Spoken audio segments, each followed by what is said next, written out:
আমি জীব, তিনি ঈশ্বর।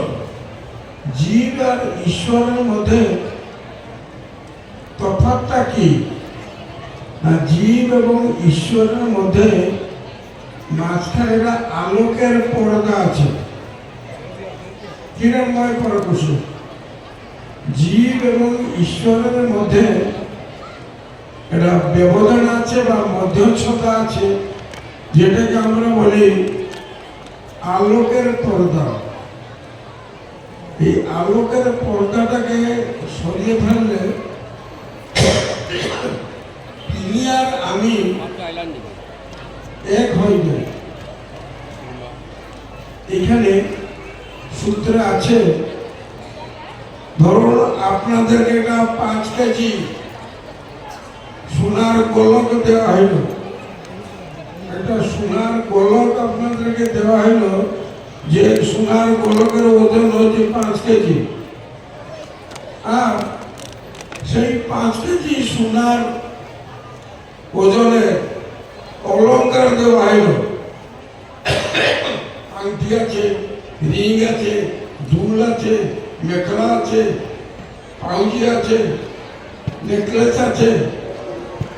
এই সোনার গোলকটাও 5 কেজি, আর যে গয়না তৈরি করে রাখা হলো তার ওজনও 5 কেজি। বলুন তো আপনারা কোনটাকে নেবেন? কোনটাকে নেবেন আপনারা? 5 কেজি ওজনের সোনার গোলকটাকে নেবেন, না 5 কেজি সোনার গোলকের ওজনের গয়না তৈরি হয়েছে ওটাকে নেবেন? হ্যাঁ, কি নেবে? গোলকটাকে নিবে। ব্যাস,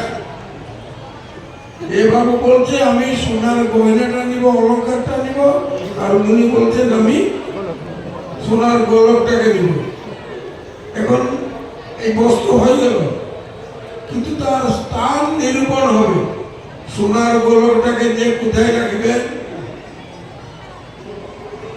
উনি বলছেন আমি 5 কেজি ওজনের সোনার গোলকটা নিব। সোনার গোলকের অবস্থানটা কোথায় হবে? লকার ভিতর। যেমন জমি কিনলেন, দলিল রেজিস্ট্রেশন হইল, আর স্থানটা কোথায় হবে? সিন্ধুকের ভিতর, না এটাকে বাইরে ছিটিয়ে রাখবেন ফটোর মতো?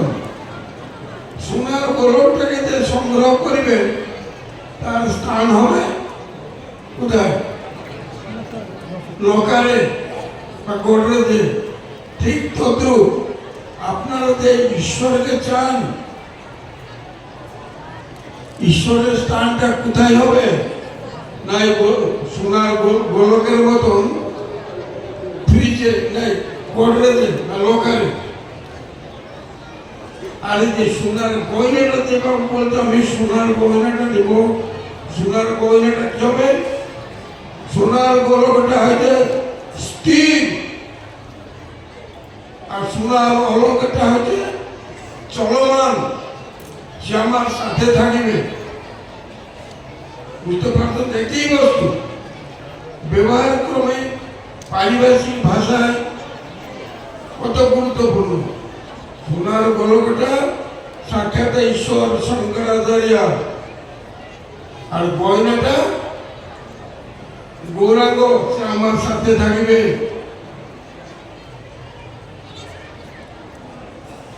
ভাগীরথী তীরে সে চলমান, আমার ষষ্ঠ। এই সোনার গোলকে ঈশ্বর অপ্রকাশিত, আর অলঙ্কারে সে প্রকাশিত, আমার সাথে থাকে, আমার সাথে কুটুমিতা করে। এই কথাই প্রজ্ঞানন্দজি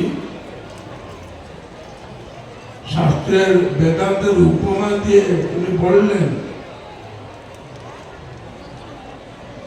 সোনার গোলক হয়েছে ঈশ্বর। গীতার 12 অধ্যায় ভক্তি যোগের শ্লোকের কথা বলল না প্রজ্ঞানন্দজি? সেখানে ভগবান কি বলছেন? যারা নির্গুণের উপাসনা করে ক্লেশ আর যারা শকুনের উপাসনা করে সহজ বোধ হয়। একটাতে আছে নীতি, একটাতে আছে প্রীতি। গীতায় আছে নীতি, ভাগবতে আছে প্রীতি। একটাতে স্থির, একটাতে চলমান। আরেকটা কথা বললো যে বৃন্দাবন আশ্রমের জন্য একটা আবেদন রাখলো। এই আবেদনটা তার ব্যাকুলতার তর্পণ। এটা কথা বলছি, সবাই খালি চিরকুট দিচ্ছে আমি গান গাইব ইত্যাদি ইত্যাদি করিব, কিন্তু যখন বলা হলো নিগমানন্দ সেবাশ্রম ফাউন্ডেশনে এইটি যে আছে আপনার দিলে করমুক্ত, সেটা সেবা হবে, সেই জন্য কারো প্রাণ তরল হইল না। কিন্তু গান গাওয়ার ব্যাপারে, নিজের স্বার্থের ব্যাপারে আমরা যত সচেতন, ঈশ্বরের ব্যাপারে আমরা তত সচেতন নই। ঠাকুরের মঠাশ্রমে যত আশ্রম আছে সবচেয়ে আর্থিক দিক দিয়ে দুর্বল এবং এলাকার দিক দিয়ে সবচেয়ে ক্ষুদ্র আশ্রম হচ্ছে বৃন্দাবন।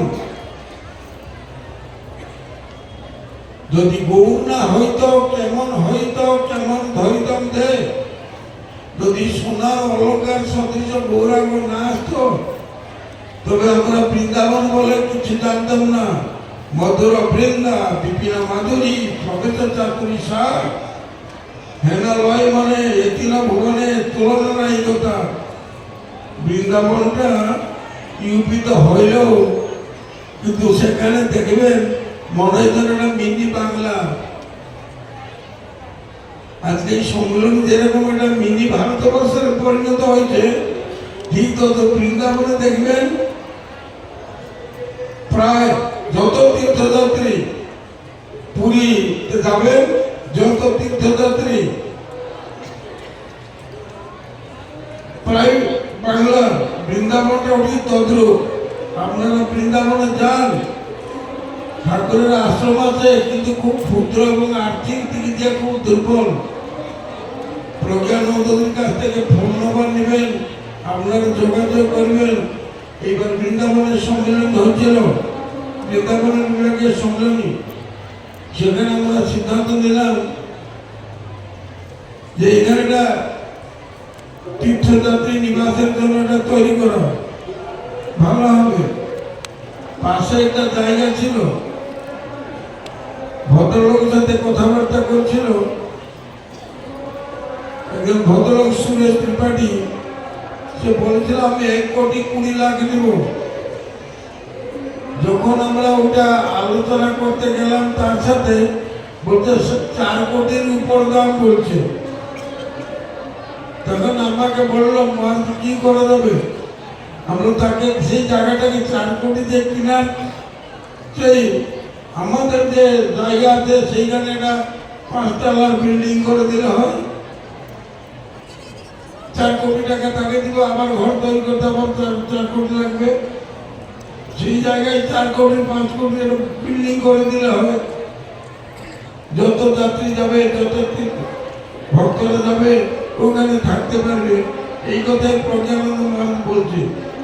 আপনারা যদি সহযোগ করতে চান, জয়গুরু এবং মূলধনী দিবেন, নাহলে চুপচাপ থাকবেন।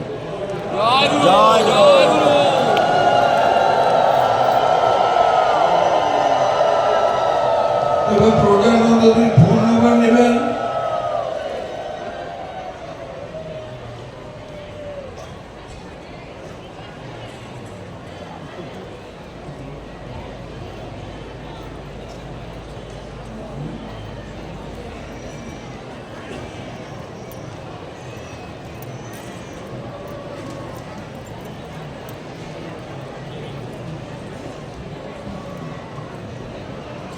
আজকে দর্পণে এটা বেরোবে।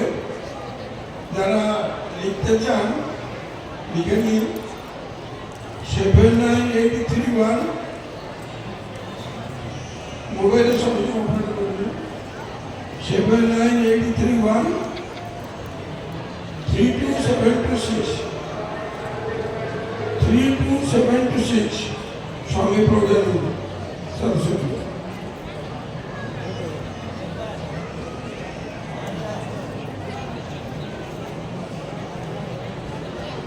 Seven nine eight three one 32726 32726।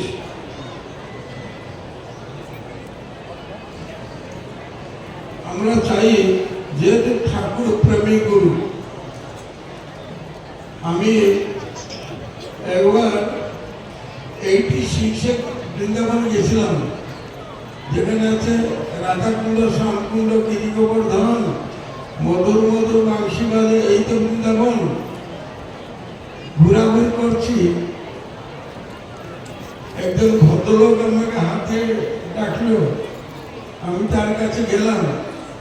আমার বলছে, মহারাজ আপনি কোথেকে এসেছেন? আমি বললাম, আমি আসাম থেকে আসছি।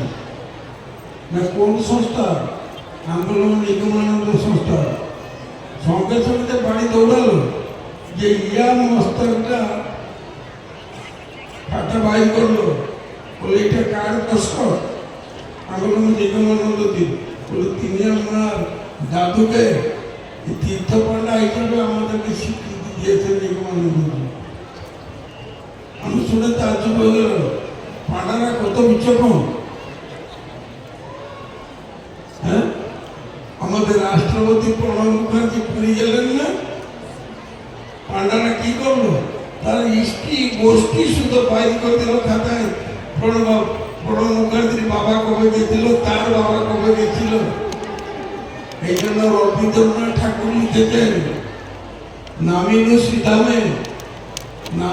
শ্রীধামে লাগিল পাণ্ডা, সম্মুখে পিছনে ডাইনে বামে করিল প্রাণ কুণ্ঠাগ্র। রবীন্দ্রনাথ। তাই আপনারা প্রজ্ঞানন্দের হাত মজবুত করুন। আপনারা বৃন্দাবন গেলে অন্যত্র থাকতে হবে না, ঠাকুরের এখানে থাকতে পারবেন। জয় গুরু।